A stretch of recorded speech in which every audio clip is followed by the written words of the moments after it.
Ignacio Canti? Sí. Ignacio Canti? Ignacio José Conti, sí.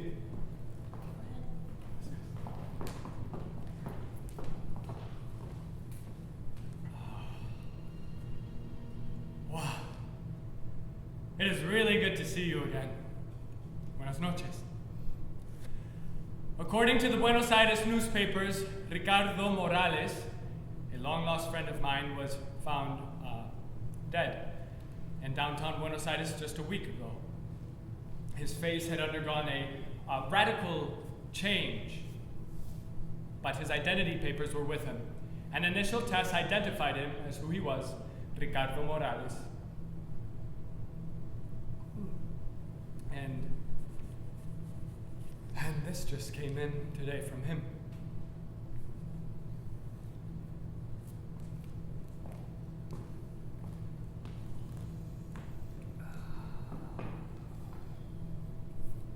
It says, please read the enclosed. I can't go on without letting you know why you didn't hear from me during all these years. Ricardo.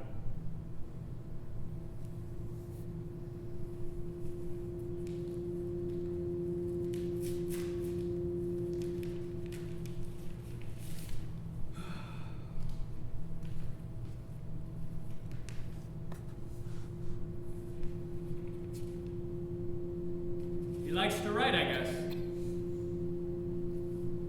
This morning, Marcos Bardán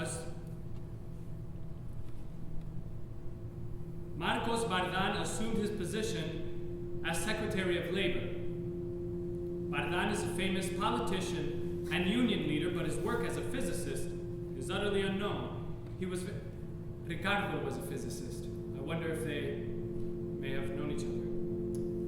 He was very interested in quantum physics. This led him again and again to perform a modified version of Schrödinger's experiment, which he found quite puzzling. Actually, it was his own version of the experiment that obsessed him. Nearly every week, Bardán would put a cat in a box, aim a loaded shotgun at the box, and connect the shotgun to an amplifier, which, if activated, would fire the weapon.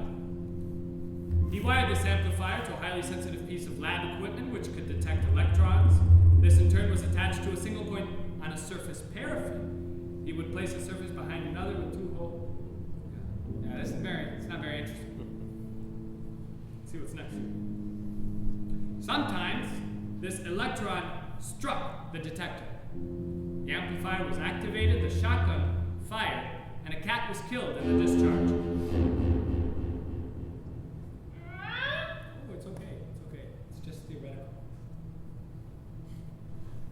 Other times, the electron missed the connection and the cat survived. To Schrödinger, the experiment raised questions about the validity of quantum physics. To Bardán, it raised questions about the identity of particles and indeed of all physical objects.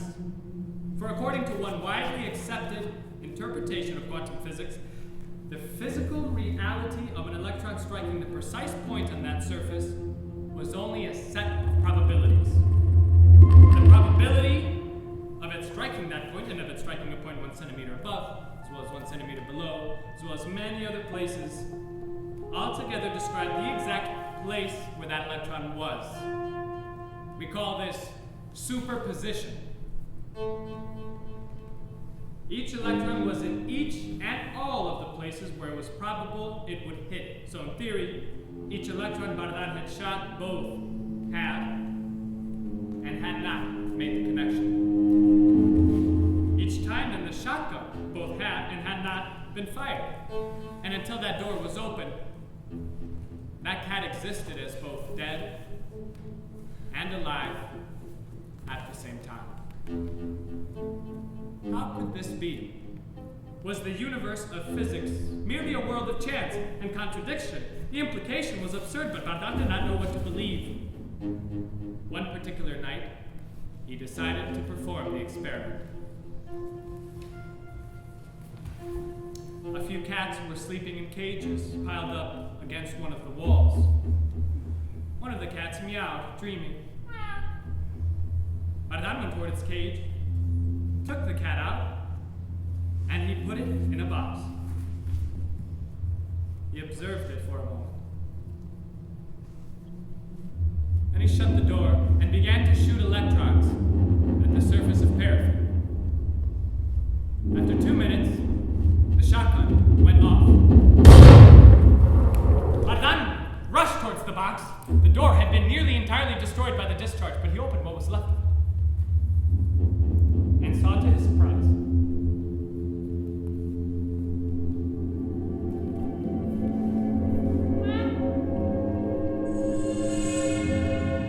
fabulous. He then looked in the box again.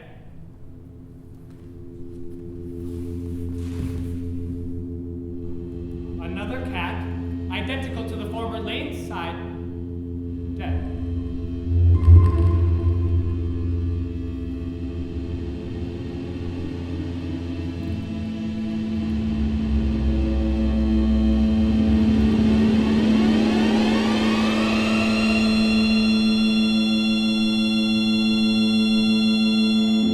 He did not publish the result. Instead, he kept on pursuing his research, but in secret.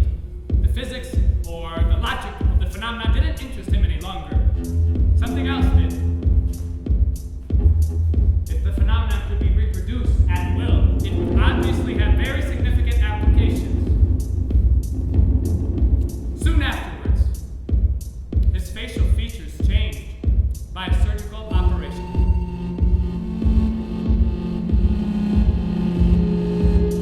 Bardán, or to use his real name, Ricardo Morales, changed his identity, assuming the name by which he became famous. Marcos Bardán.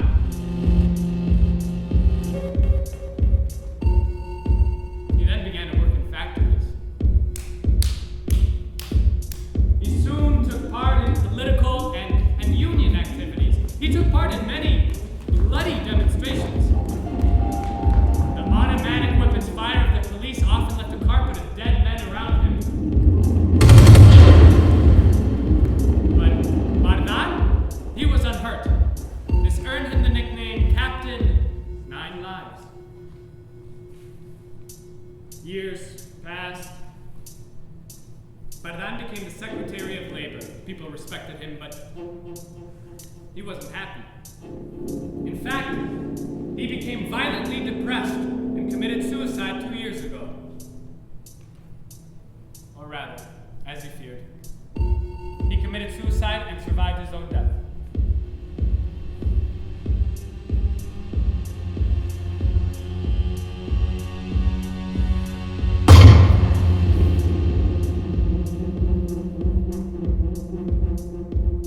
He had become two identical people.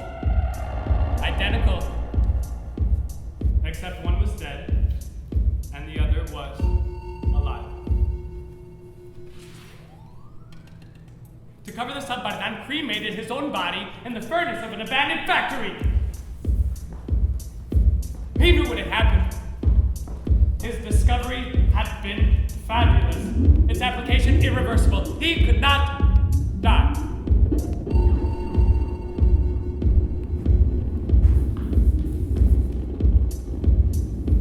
Bardán continued working for his country and its people, but the awareness of his immortality took on a new significance for him. His urgency to create just social solutions diminished. He could wait. Others could not. He was, in fact, condemned to wait for all eternity, while others had to struggle in the present. He lived in limbo. Others lived in hell, but one that would end. The president offered Bardán the Department of Labor. He accepted. This acceptance unleashed a grave political crisis. His enemies tried to assassinate him. At 7 o'clock this evening, in the dark and imposing San Carlos Cathedral, Bardán was shot.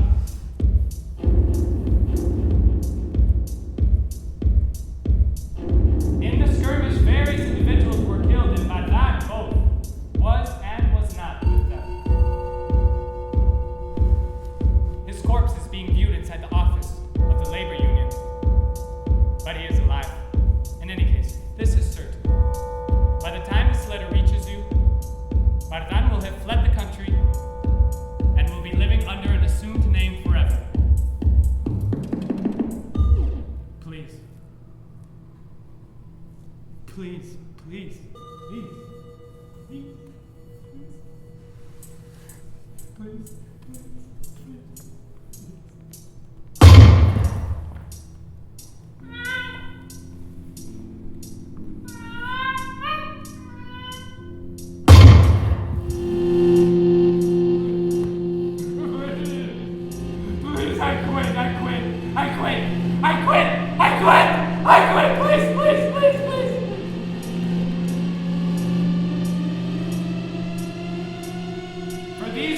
Bardán is not fit to be the Secretary of Labor.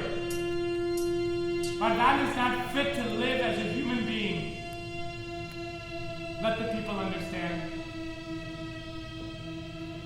Signed, Marcos Bardán.